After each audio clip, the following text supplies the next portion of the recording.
नजदीक है।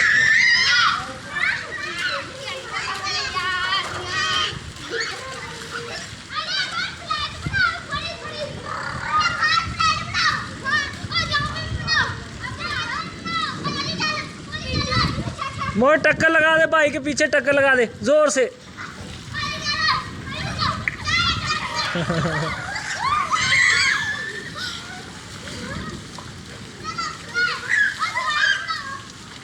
पाँव सर प्रेस हो रही, मिट्टी प्रेस हो जाएगी।